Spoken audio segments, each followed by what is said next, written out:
Very good morning. జాతీయ party అయిన Congress party కంటే రీజనల్ పార్టీ అయిన భారత రాష్ట్ర సమితికి ఎక్కువ నిధులు ఉన్నాయి.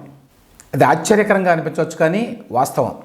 తాజాగా దేశంలో వివిధ రాజకీయ పార్టీల ఆస్తుల వివరాలని ఎలక్షన్ కమిషన్ ఆడిట్ చేసింది.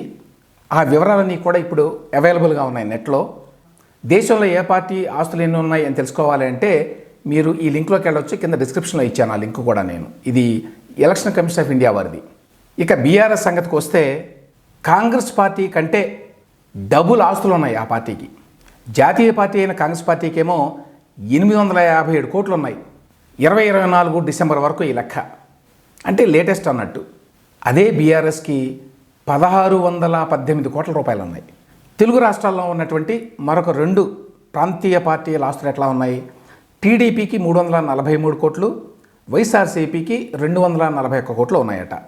వీళ్ళతో కంపేర్ చేస్తే భారత రాష్ట్ర సమితికి 5 రెట్ల కంటే ఎక్కువ డబ్బులు ఉన్నాయి. దేశంలో అన్ని పార్టీల కంటే రిచెస్ట్ పార్టీ ఏది అంటే బీజేపీ. ఇది అందరికీ తెలుసు. బీజేపీకి 7113 కోట్ల రూపాయలు ఉన్నాయట. బీజేపీకి ఈ స్థాయిలో ఆస్తులు ఉండటమే చాలా ఆశ్చర్యకరం. ఎందుకంటే బీజేపీ అనేది సాంప్రదాయవాదుల పార్టీ. ఆ పార్టీకి దేశభక్తి ఎక్కువ, అవినీతికి చాలా దూరంగా ఉంటుంది, ఇట్లాంటి ఇమేజ్ ఉంది. కాంగ్రెస్ పార్టీకి ఏమో మొదటి నుంచి భారీ ఎత్తున విరాళాలు సేకరిస్తారు అనేటువంటి ఒక పేరుంది.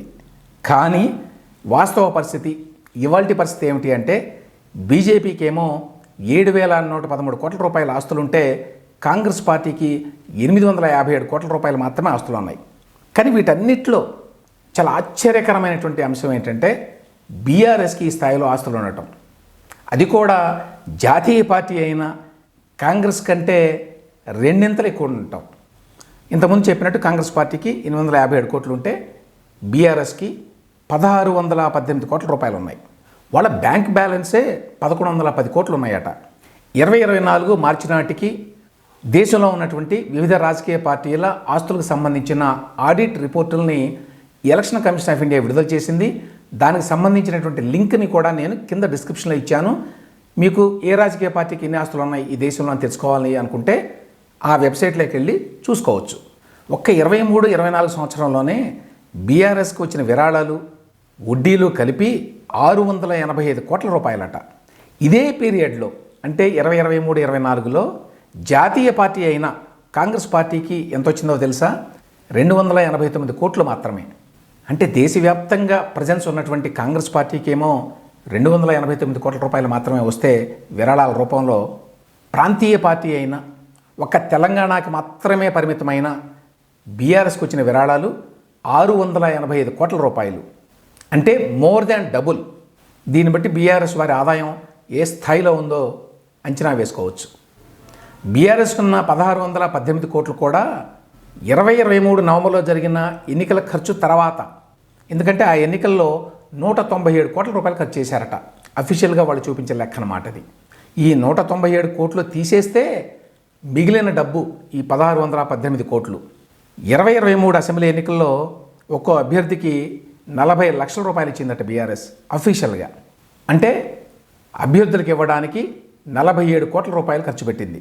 అవి కాకుండా బహిరంగ సభల కోసం 30 కోట్లు, అడ్వర్టైజ్మెంట్ల కోసం 75 కోట్లు, ప్రచార కార్యక్రమాలకి 42 కోట్లు, ఇట్లా మొత్తంగా 2023 అసెంబ్లీ ఎన్నికల్లో బీఆర్ఎస్ పార్టీ పెట్టిన ఖర్చు 197 కోట్ల రూపాయలు. ప్రత్యేక తెలంగాణ కోసం ఆవిర్భవించిన పార్టీ, ఉద్యమ పార్టీ అని చెప్పుకునేటువంటి బీఆర్ఎస్ పార్టీ 100 ఏళ్లకు పైగా చరిత్ర ఉన్న కాంగ్రెస్ పార్టీ కంటే ఎక్కువ ఆదాయాన్ని కలిగి ఉంది, ఎక్కువ ఆస్తులను కలిగి ఉంది అని అంటే ఏ స్థాయిలో డబ్బులు వసూలు చేశారో అర్థం చేసుకోవచ్చు. అధికారికంగా చూపించిన లెక్కల ప్రకారమే 1618 కోట్ల రూపాయల ఆస్తులు ఉన్నాయి అంటే ఆ పార్టీకి, అనధికారికంగా ఆ పార్టీలో ఉన్న చాలామంది నాయకులకి ఏ స్థాయిలో ఆస్తులు ఉన్నాయో అంచనా వేసుకోవచ్చు. తెలుగుదేశం పార్టీ పెట్టి 40 ఏళ్ళు పైన అయింది. ఆ పార్టీకి బీఆర్ఎస్లో 4వ వంతు ఆస్తులు ఉన్నాయి. వైఎస్ఆర్ కాంగ్రెస్ పార్టీని పెట్టింది 2011లో అయినప్పటికీ ఆ పార్టీ పెద్ద ఎత్తున అవినీతికి పాల్పడింది, చాలా భారీ ఎత్తున పారిశ్రామికవేత్తల నుంచి డబ్బులు తీసుకుంది అనే పేరు కూడా ఉంది.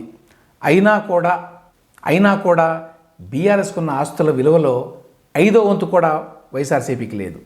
దీన్ని ఎట్లా అర్థం చేసుకోవాలి? బీఆర్ఎస్ నాయకత్వం యొక్క సమర్థత అనుకోవాలా?